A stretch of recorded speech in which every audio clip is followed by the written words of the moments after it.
Hello students, चलिए start करते हैं बेटा। एक्सरसाइज 15.1 का क्वेश्चन नंबर 22 देखते हैं क्या है। स्टेटमेंट रीड करेंगे एक बार। Refer to the example 13। वहाँ पे क्या गिवन है, कंप्लीट द फॉलोइंग टेबल। एक टेबल गिवन है हमें इस तरीके से। उस टेबल के अंदर हमारे पास दो रोज हैं। कौन कौन सी हैं? फर्स्ट रोज जो है बेटा वो क्या है, इवेंट सम ऑन 2 डाई। एक इवेंट है हमारा 2 डाई के ऊपर सम निकालने का। वो सम कितना कितना आता है हमारा, 2, 3, 4, 5 अप टू 12 तक आता है। तो उनकी प्रोबेबिलिटी फाइंड आउट करनी है कि हमने किसकी प्रोबेबिलिटी निकालनी है कि सम 2 आए उसकी प्रोबेबिलिटी, सम 3 आए उसकी प्रोबेबिलिटी। इस तरीके से हमने प्रोबेबिलिटी फाइंड आउट करनी है और अपनी टेबल को कंप्लीट करना है। तो उसके लिए क्या करना है, सबसे पहले वो देखेंगे। सेकेंड वाला पार्ट को दोबारा बाद में रीड करेंगे, पहले फर्स्ट वाले पार्ट को क्लियर कर लेते हैं। यहाँ पे फर्स्ट वाले पार्ट के अंदर हमने सम फाइंड आउट करना है 2 डाइस का। अगर 2 डाई एक बार रोल की जाती हैं तो उनके ऊपर जो भी नंबरिंग आती है उनके सम की पूछी है उसने प्रोबेबिलिटी। तो यहाँ पे बेटा सबसे पहले देखते हैं। मान लिया हमारे पास 2 डाई हैं, ये रही। अगर मान लिया एक डाई पे एक बार 1 आता है और दूसरी डाई पे भी क्या आ गया, 1। एक इस पे 1 है, दूसरी डाई पे फिर क्या आ गया, 2। फिर कितना आएगा, 3। फिर कितना आएगा, 4। इस तरीके से नंबरिंग आती जाएगी। तो कितने केस हो गए यहाँ पे, 6। अब दोबारा क्या करेंगे हम, इस पे 2 आ गया, दोबारा फिर इस पे क्या आ सकते हैं हमारे, 1 आ सकता है, 2 आ सकता है, 3 आ सकता है, 4 आ सकता है, 5 आ सकता है, 6 आ सकता है। तो दोबारा फिर कितने केस हो गए, 6।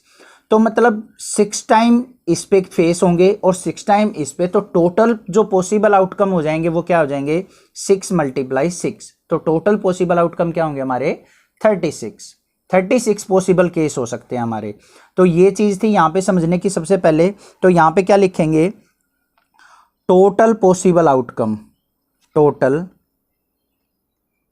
पॉसिबल आउटकम्स कितने हो गए बेटा हमारे, 6 × 6 = 36। आई होप ये चीज क्लियर है।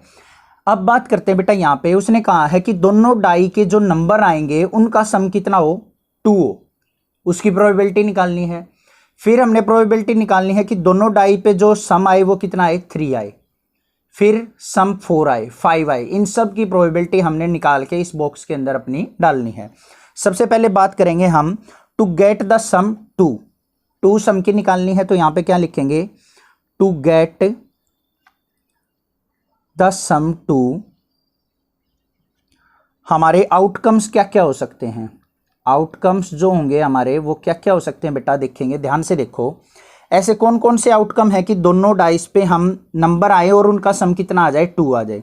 एक डाई पे 1 आए और दूसरी डाई पे भी कितना आए, 1 आए, तभी तो इनका सम 1 और 1 2 हो सकता है।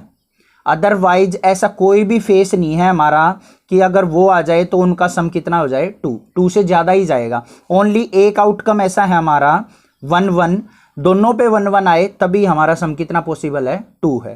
तो ओनली पॉसिबल आउटकम क्या हो जाएगा इसका, 1, 1। आई होप ये चीज समझ में आ गई आपको। नेक्स्ट देखेंगे, टू गेट द सम 3। तो आउटकम्स जो पॉसिबल होंगे वो क्या होंगे, क्या हो सकता है 3 सम लाने के लिए हमें इस पे 1 हो, इस पे क्या आ जाए, 2 आ जाए।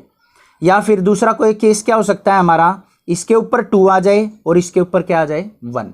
तो ऐसा केस हो सकता है हमारा, बस यही पॉसिबल है। पहली डाइस पे क्या आ जाए, 1, दूसरी पे क्या आ जाए, 2। या फिर पहली पे 2 आ जाए और दूसरी पे क्या आ जाए, 1। ऐसे पॉसिबल केस है हमारे। नेक्स्ट बात करते हैं, to get the sum 4 outcomes. तो सम 4 आए, ऐसे आउटकम कौन कौन से होंगे, ध्यान से देखना बेटा। इस पे 2 आ जाए, इस पे 2 आ जाए, दोनों डाइस पे क्या आ जाए, 2 2। तो एक तो केस ये हो गया 2 और 2 का। दूसरा कोई केस क्या हो जाएगा हमारा, एक डाइस पे 1 आ गया और दूसरी डाइस पे हमारा कितना आ गया, 3 आ गया। 3 और 1 कितना सम आ गया हमारा, 4। ऐसा भी हो सकता है इस पे 1 आ जाए और इस पे कितना आ जाए हमारा, 3 आ जाए, तब भी सम 4 हो जाएगा। तो केस क्या हो गया हमारे, 1, 3 और 3, 1। अब बेटा मैं आपको एक चीज बताता हूं, यहाँ पे आपको कंफ्यूजन हो सकती है कि आप एक केस को दोबारा लेके चलेंगे कैसे। अगर मान लिया इस डाई पे 2 आ गया और इस डाई पे भी कितना आ गया, 2 आ गया, तो एक केस तो हो गया 2 2 का। दोबारा क्या समझेंगे आप कि कह दो कि सर एक बार और ये केस लेना चाहिए हमें कि 2 इस पे भी और इस पे भी हो। आगे पीछे करके। उस केस को नहीं लेते बेटा हम कि 2 बार रिपीटेशन हो जाए, 2 2 एक बार ही काउंट किया जाएगा। आई होप ये चीज़ आपको समझ में आ गई होगी कि मतलब दोनों फेस पे एक बार 2 इस पे 2 या फिर इस पे 2 और इस पे 2 ऐसे काउंट नहीं करेंगे जैसे इसमें काउंट करते हैं। तो हमारे पास टोटल केस क्या हो गए, ये वाले हो गए। नेक्स्ट देखते हैं टू गेट द सम, कितना सम आना चाहिए, 5 आउटकम्स। अब आपको समझ में आ गया होगा। अब यहाँ पे पॉसिबल केस कौन कौन से हो सकते हैं हमारे, 4 और 1, 1 और 4, 3 और 2, 2 और 3, इसके सिवा तो कोई पॉसिबल केस नहीं होंगे हमारे। नेक्स्ट बात करते हैं टू गेट द सम, 5 के बाद 6 आउटकम, 6 सम आए, उसके लिए पॉसिबल केस क्या है हमारे, 5,1, 1,5 और 3,3 भी हो सकता है, 3 और 3 6। और क्या केस हो सकते हैं हमारे, 2,4, 4,2 और भी केस ऐसे नहीं है हमारे पास। ये पॉसिबल केस हो सकते हैं जिसमें हमारा सम कितना आएगा, 6 आएगा। नेक्स्ट है टू गेट द सम 7, तो आउटकम कौन कौन से पॉसिबल है 7 सम के लिए, 6,1, 1,6 और हमारे हो सकते हैं 2,5, 5,2, 3,4 और 4,3, ये पॉसिबल है। इसी तरीके से हम क्या निकाल लेंगे अपनी 7 के बाद 8 के आउटकम्स निकाल लेंगे। 8 के आउटकम्स क्या होंगे हमारे, 6,2, 2 और 6 और हमारे हो जाएंगे 5 और 3, 3 और 5 और एक केस हो जाएगा हमारा 4,4 का। टू गेट द सम कितना, 9 सम आए हमारा, तो कितने केस हो जाएंगे, 6,3, 3,6, 5,4, 4,5, ये पॉसिबल केस होंगे। नेक्स्ट बात करते हैं टू गेट द सम, कितना होना चाहिए, 10। 10 सम के लिए क्या केस होंगे हमारे, एक तो 5,5, नेक्स्ट 6,4, 4,6, ठीक है। टू गेट द सम कितना आए, 11 सम आए, तो उसके लिए केस क्या हो जाएंगे, 6,5, 5,6। लास्ट है हमारा टू गेट द सम कितना आए बेटा, 12 आए, तो उसके लिए पॉसिबल आउटकम क्या हो जाएंगे हमारे, ओनली 6,6 कि दोनों डाइस पे क्या आ जाए हमारा, एक डाइस पे इस पे भी 6 आ जाए और दूसरी डाइस पे भी क्या आ जाए हमारा 6, तभी हमारा सम जो हो सकता है टोटल 12 हो सकता है।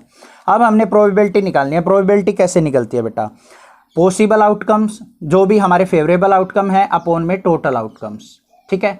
तो सबसे पहले बात करते हैं सम ऑफ 2 की, कितने इवेंट है यहाँ पे, ओनली एक इवेंट है, तो यहाँ पे प्रोबेबिलिटी क्या हो जाएगी बेटा, 1/36, ठीक है। 3 सम आने की प्रोबेबिलिटी, टोटल आउटकम्स कितने हैं हमारे यहाँ पे 2, तो यहाँ पे प्रोबेबिलिटी क्या हो जाएगी बेटा, 2/36। 4 की कितने इवेंट्स हैं हमारे, 1, 2 और 3, तो यहाँ पे क्या हो जाएगी 3/36। नेक्स्ट बात करते हैं 5 की, 5 में कितने केस है, 1, 2 और 3 और 4, तो 4/36।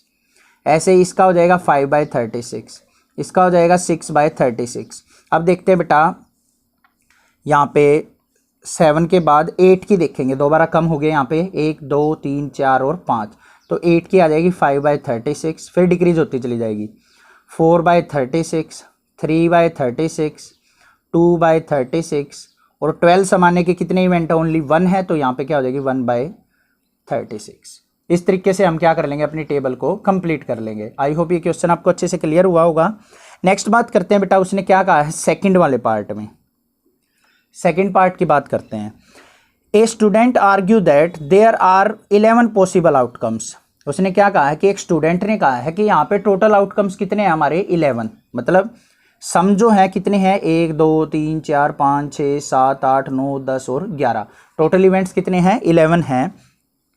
तो उसने क्या कहा है, therefore each of them has a probability 1/11, तो उसने डायरेक्टली बोल दिया कि 11 इवेंट है तो हर एक की प्रोबेबिलिटी क्या बोल दी उसने कि 1/11 होनी चाहिए। बट यहाँ पे हमें क्लियरली दिख रहा है कि हमारी जो प्रोबेबिलिटी है सब केस में क्या है, डिफरेंट डिफरेंट है। तो हमने क्या बताना है, do you agree with this arrangement या फिर आर्ग्यूमेंट, जो उस बच्चे ने आर्ग्यूमेंट किया है क्या आप उससे एग्री हैं, तो यहाँ पे क्या लिखेंगे, नहीं, हम एग्री नहीं हैं।